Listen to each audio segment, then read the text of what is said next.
Olá, eu sou Emanuel Nascimento, eu sou pastor da Igreja Adventista do Sétimo Dia aqui em Nova Esperança do Piriá.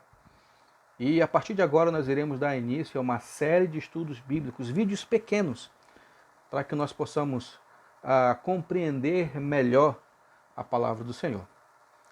E neste momento, nesse instante, iremos dar início ao primeiro tema.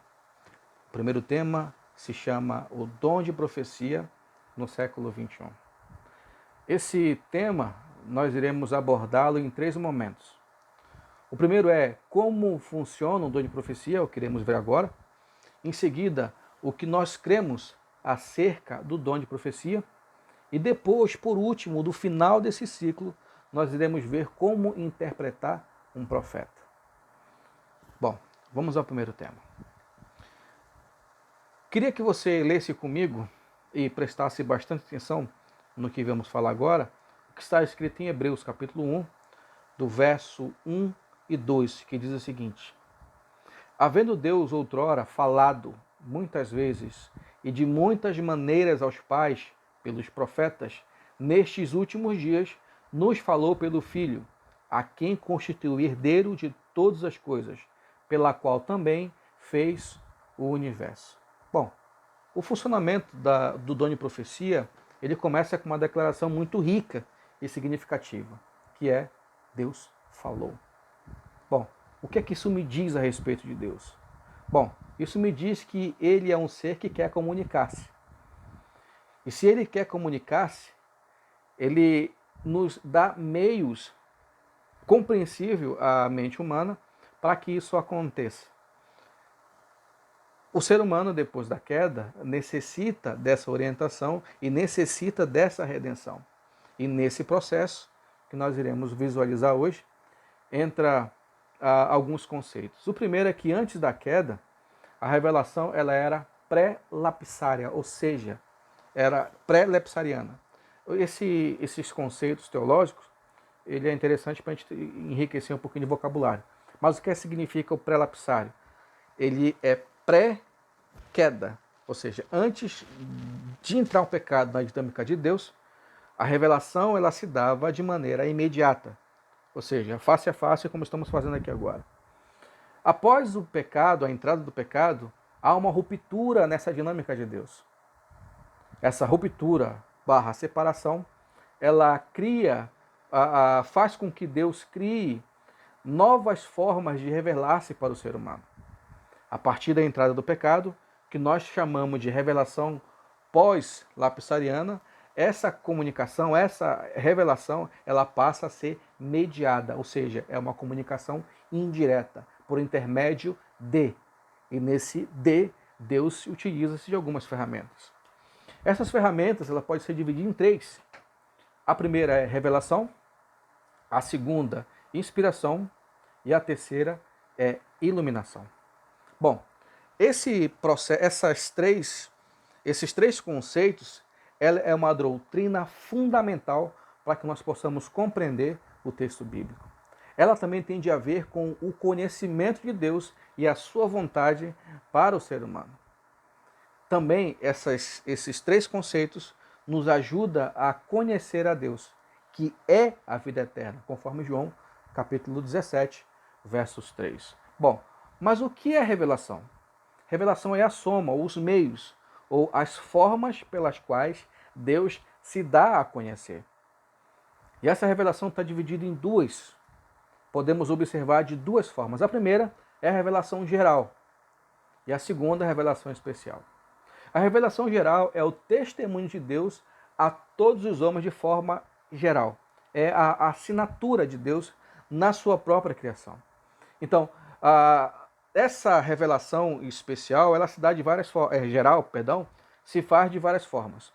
As obras criadas, as obras saídas da mão de Deus é uma forma de revelação geral.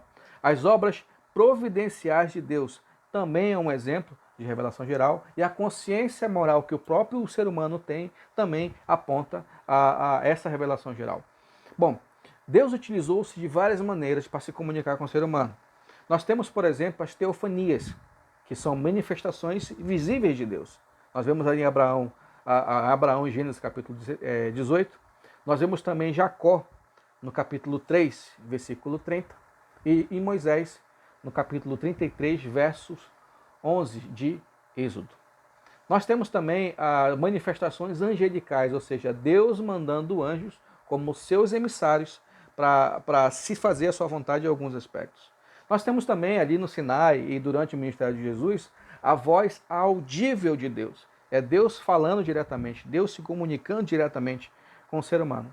Temos também outras formas de manifestação ali no templo, quando o sumo sacerdote usava sua roupa, de um lado e de outro da sua roupa, existiam duas pedras, chamadas Urim e Tumim. Deus fazia revelar-se a sua vontade por essas duas pedras também, conforme era a petição feita pelo sumo sacerdote. Então, essa revelação geral, ela tem uma certa limitação na sua própria natureza. Por exemplo, ela mostra certos atributos de Deus.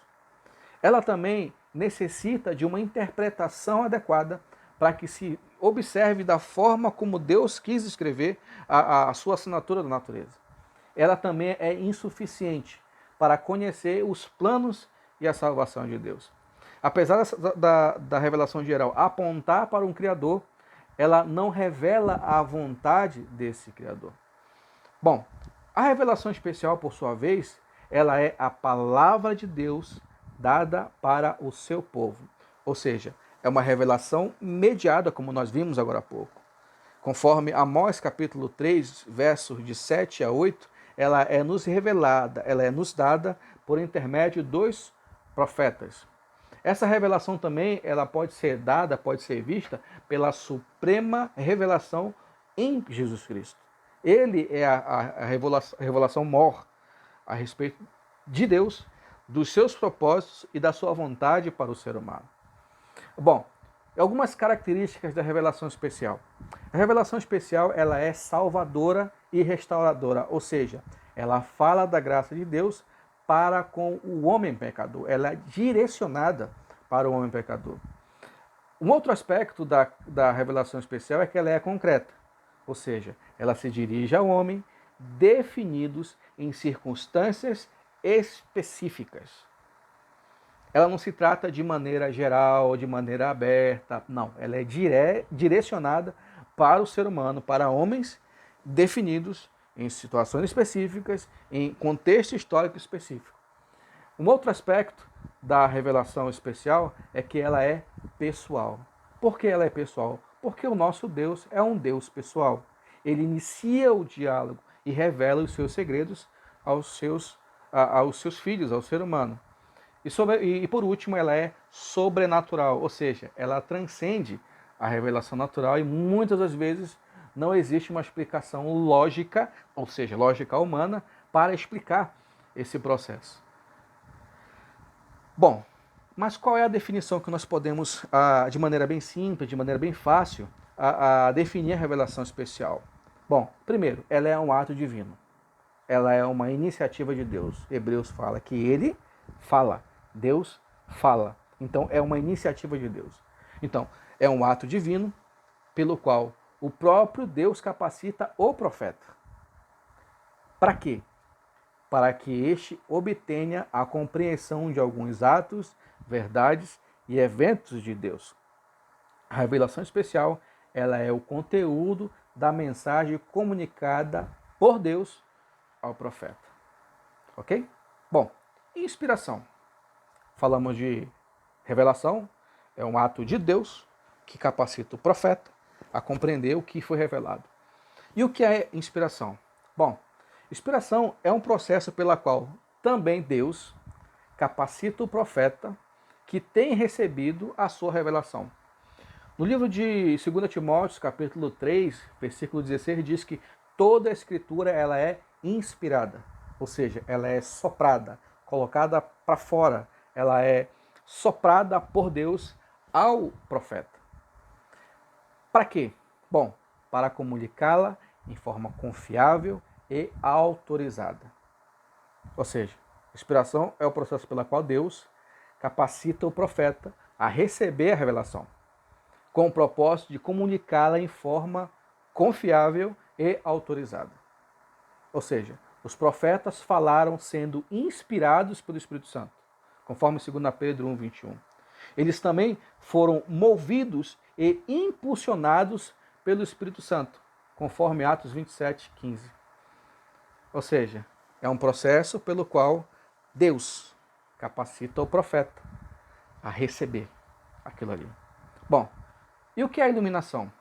A iluminação também é um ato divino, aonde Deus, na pessoa do Espírito Santo, ele capacita qualquer ser humano, em qualquer tempo da história, tempos depois que a Bíblia foi escrita, ele capacita esse ser humano para ele compreender o produto da revelação e inspiração. Ou seja, você hoje consegue ler Gênesis, que foi escrito há pouco mais de 3.500 anos atrás. O Espírito Santo te capacita a você compreender aquilo ali. Você vê o livro do Novo Testamento, que tem um pouco mais de 2.000 anos, um pouco menos de 2.000 anos, você hoje consegue ler e compreender escritos do primeiro século. Você é do século 21. Por quê? Porque o autor das Escrituras está do teu lado para te auxiliar a compreender o que ele quer dizer naquele momento histórico. Bom, então como é que funciona o dom de profecia? Bom, primeiro, Deus toma a iniciativa. Ele corre atrás. Ele busca o homem. Ele chama os profetas. Alguns recebem esse dom de profecia. As 3 pessoas da divindade, como nós já vimos, eles participam desse processo de revelação, inspiração e iluminação. E quem recebe essas informações em primeiro momento são os profetas, porque eles falam a palavra de Deus, conforme Reis 22:19. Esses homens e mulheres, eles são servos de Deus. E aí vem um dado interessante. Quando você ou nós rechaçamos, ou seja, não consideramos o que o profeta escreveu, nós estamos rechaçando e não considerando o que Deus quis dizer. Então, aquele texto bíblico que mexe com você, que aponta para o teu erro, você diz, não, isso aqui não serve para mim porque está no Antigo Testamento, você não está falando isso para o texto, não está falando isso para o profeta, porque o profeta é um mensageiro de Deus. Você está falando isso para o próprio Deus. Por isso que é perigoso fazer essa dicotomia entre Antigo e Novo Testamento, no período da graça e o período da lei, é perigoso falar isso, porque quando nós desconsideramos uma parte, nós estamos desconsiderando o próprio Deus. E isso é muito perigoso para nós. Bom, segundo, Deus se comunica com o seu profeta. Deus é especialista de criar modos e mostrar meios. Ele fez isso de várias formas. Vamos destacar 2 momentos. O primeiro deles é a visão. Ou seja, uma visão é uma aparição ou algo que o profeta vê. Só o profeta vê. O segundo é através de sonhos, que são revelações noturnas sem alguns fenômenos físicos. Por que a gente fala em fenômenos físicos? Quando Ezequiel ele recebe essa mensagem no capítulo 8, acho que é o capítulo 8, que fala a respeito da personalidade do Espírito Santo, ele está no meio do povo, dos anciãos, ele está conversando. E de repente ele é tomado em visão. Quando você vê essa frase, tomado em visão, é porque a visão está sendo feita ali no momento em que o profeta está acordado nas suas atividades, fazendo alguma coisa. Em alguns momentos é falado que a revelação é feita através de sonhos. Capítulo 2 de Daniel, quando ele é colocado ali, a faca no pescoço dele, por assim dizer, ele conversa com seus amigos, com seus 3 amigos, oram ao Senhor e depois ele dorme, porque na visão da noite são sonhos. Então ele recebe a visão do capítulo 2, da estátua ali, ele recebe a visão do capítulo 2, dormindo, em sonho. Deus se comunica de várias outras formas, mas essas aqui são as mais claras que nós encontramos na palavra de Deus. O profeta, ele entrega a mensagem de como? Bom, ele recebeu em visão ou recebeu em sonho. Mas como é que ele faz para entregar? Pode ser de 2 formas. Uma delas que aparece na Bíblia é a forma oral, ou seja, ele fala para as pessoas, para os seus interlocutores ali no momento, ou ele faz de forma escrita. Ele escreve a mensagem e manda para o seu destinatário. As cartas de Paulo, ela é um exemplo bastante claro sobre, que deixa bastante evidente ao que eu falei agora há pouco. Bom, a mensagem em forma escrita, nós temos alguns exemplos. Jeremias, temos Daniel, temos João e etc. Os profetas também escrevem cartas pessoais inspiradas por Deus. Conforme nós vemos lá em 2 Pedro, capítulo 3, verso 1, e Pedro 5, mesmo livro, 5, 12. Paulo também escreveu algumas cartas pessoais. Mas não significa dizer que o que está escrito ali não pode ser aplicado para nós hoje, no século XXI. Algumas dessas cartas, alguns desses textos, eles foram incluídos na Bíblia. E para esses textos, nós chamamos eles de textos canônicos. Ou seja, eles foram inseridos como inspirados, como revelados diretamente de Deus.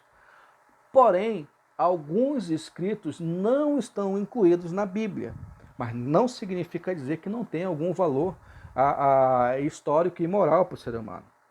Por exemplo, lá em Colossenses capítulo 4, versículo 16, é citada uma carta a Laodiceia. Você já ouviu falar dessa carta a Laodiceia? Alguém já leu o texto que está escrito ali? Não. Mas ela existiu em algum momento da história. Um exemplo tranquilo para a gente visualizar isso aí é que a própria carta aos Coríntios, no próprio Coríntios 1, é citada uma primeira carta. Em Coríntios 2, é citada uma carta anterior que não tem nada a ver com o 1 Coríntios que nós temos hoje.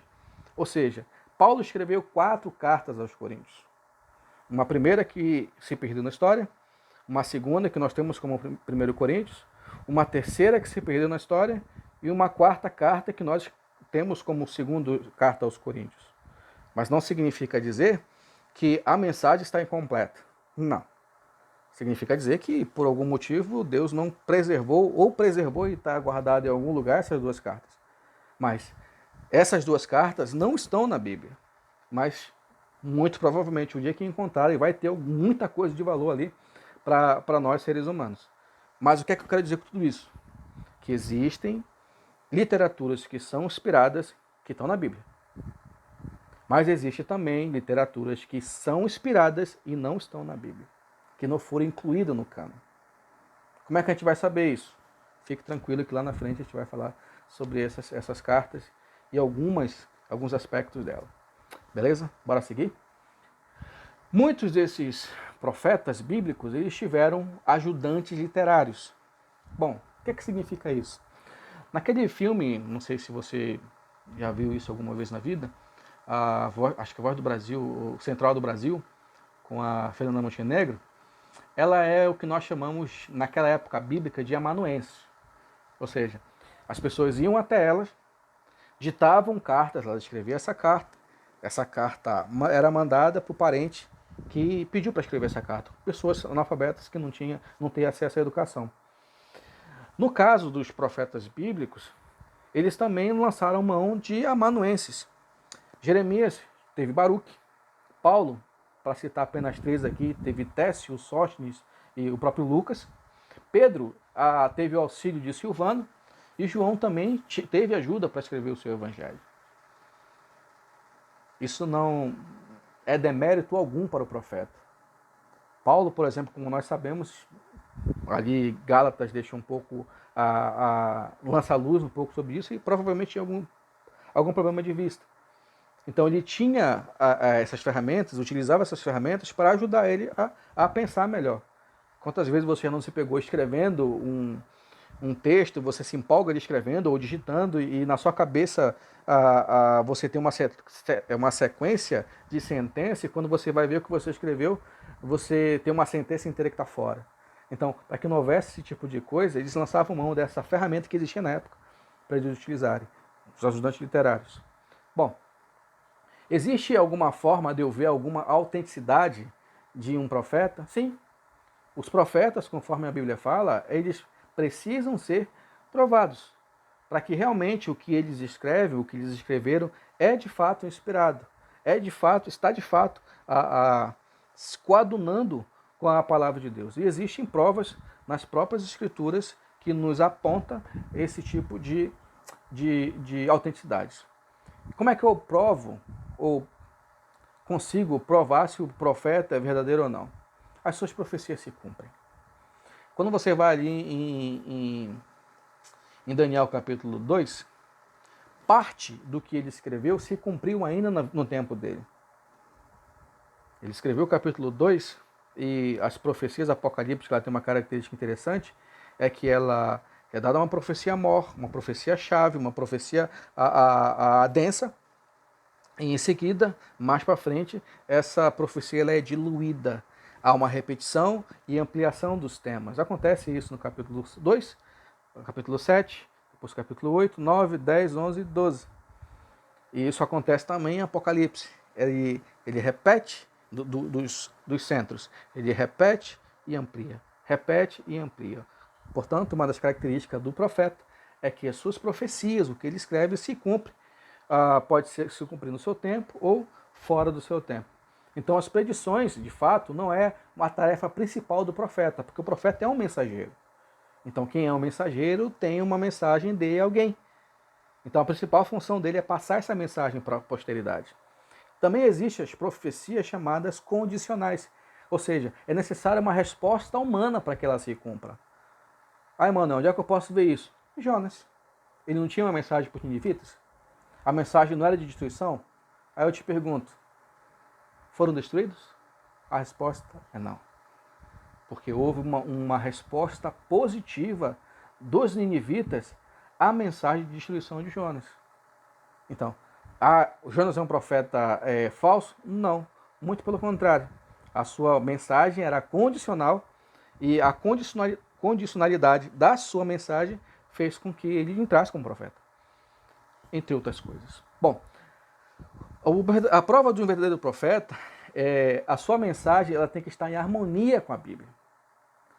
Ou seja, pode haver uma luz a mais, mas não há contradição na mensagem.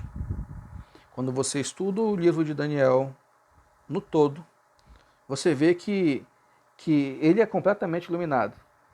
Mas você vai ver esse desdobramento maior no capítulo 24 e 25 de Mateus. Você vai ver esse desdobramento lá no livro de Apocalipse.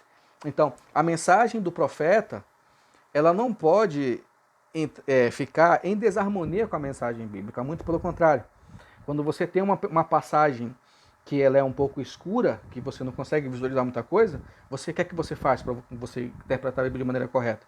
Você pega uma passagem correlata ou uma passagem que fala sobre o mesmo assunto. E nesse momento a luz aumenta um pouco mais. Entendeu? Então, nesse mesmo aspecto, quando se fala de lei, que é toda a vontade revelada de Deus, e o testemunho, normalmente, eles se referem aos 10 mandamentos. Não é regra, mas normalmente ele fala a respeito de. E um outro detalhe é a prova dos frutos do próprio profeta. Uma vida coerente, e não estamos falando de perfeição, só uma vida coerente com a mensagem que prega, com a mensagem que fala, com a mensagem que escreve, e os frutos dos seus ensinamentos na vida daqueles que ouviram a mensagem. Quantos e quantos de nós não fomos transformados quando lemos o livro de Paulo? As cartas às vezes calorosas, as cartas às vezes assim, com sangue no olho. Mas como nós não somos transformados? Como nós não temos esperança quando nós vemos no livro de Daniel que Deus ele está no controle da história desde o início dela até o seu final. Quando não nos aquece o coração, quando nós vemos nos evangelhos o cumprimento daquilo que estava falando no Antigo Testamento a respeito da vida e obra de Jesus para salvar o ser humano. Tudo isso são frutos de quem escreveu, do autor, do profeta. Porque a palavra de Deus ela tem essa função de transformar a vida do ser humano. E quando você se debruça sobre ela, você você abre o seu coração, o Espírito Santo fala com você. O Espírito Santo ele muda você. Mas qual o propósito do dom de profecia? Ele é um presente de Deus para nós. O presente para a sua igreja. Esse presente ajuda no aperfeiçoamento, ajuda na unidade, ajuda na edificação e ajuda na estabilidade da igreja. Esse presente, esse propósito, ele é uma luz que ilumina o caminho. Esse presente que Deus nos dá, ele ajuda a nos mantermos com os olhos na esperança. Mesmo em momentos de crise, mesmo em momentos de aflição, de angústia, nós podemos ver a mão de Deus movendo o mundo através dessa palavra. através das Escrituras. Nesse momento nós iremos encerrar fazendo uma oração e esperar até sair o próximo vídeo, onde nós iremos dar continuidade, desdobramento dessa pequena série de estudos bíblicos, onde nós iremos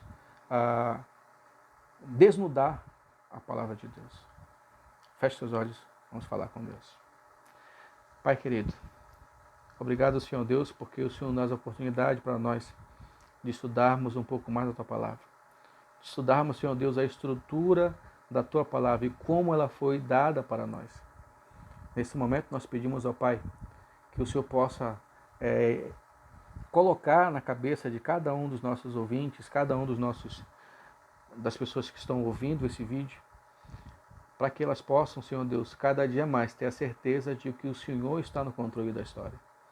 De que a Tua palavra, da forma que nos foi revelada, na forma que foi inspirada, e nós hoje, no século XXI, conseguimos, através da iluminação, compreender a Tua palavra, nós te pedimos, ó Pai, que isso possa fazer parte da nossa vida diária, que possamos ter a compreender a necessidade que temos de ter a Tua palavra no nosso coração.